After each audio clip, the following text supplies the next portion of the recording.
Oke, Assalamualaikum warahmatullahi taala wabarakatuh. Jumpa lagi bersama Anda Saputra di studio musik Ikatan Forum Persaudaraan. Lagu yang akan kubawakan coveran terbaru lagu ini sesuai dengan versi karakter vokal saya dan sesuai improvisasi saya. Dan saya akan menyanyikan Hentikan Tangismu. Lagu ini mengisahkan sebuah anak jalanan yang menghidupi kedua orang tuanya sehingga dia menjadi sukses dan dia ingin berkembang dalam menghadapi ujian-ujiannya dalam kehidupannya. Yuk kita dengarkan. Namun kisah perjalanan ini mungkin pastinya kalian alami.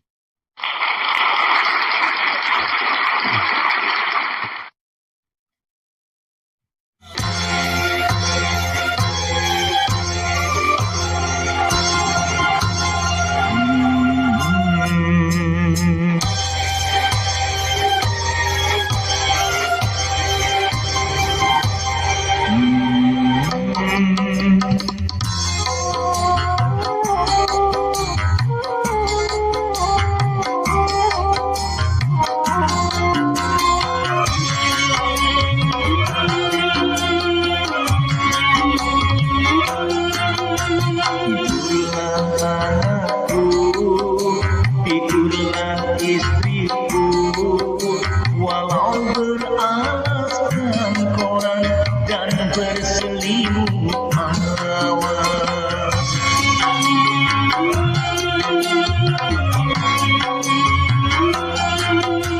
Hentikan tangismu, tabahkan hatimu dalam menghadapi hidup yang hampir mati ini.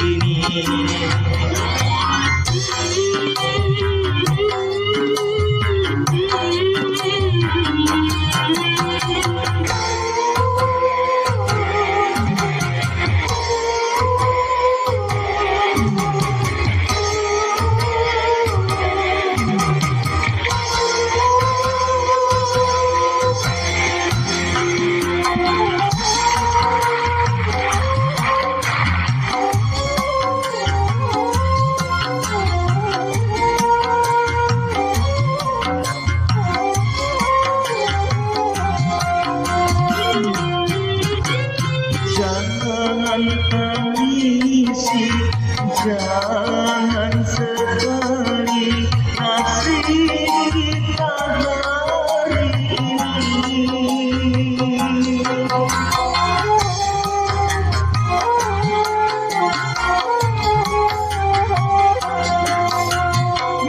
Lupakan saja beban derita, marilah kita berdoa. Walaupun kita tak punya, doa kita pasti akan Ia dengarkan.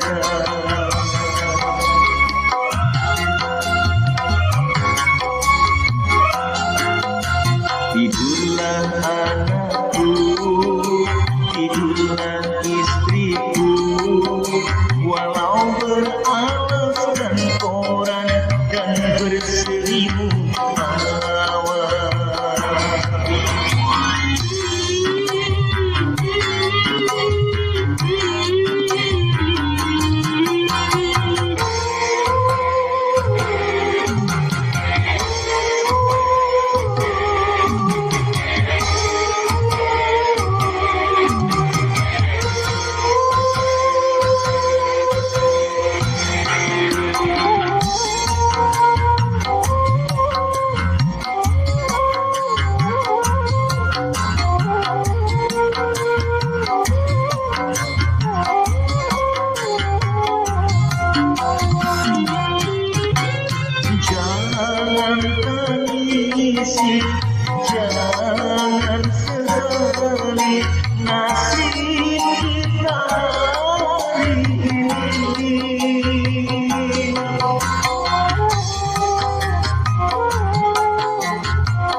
kasih, itulah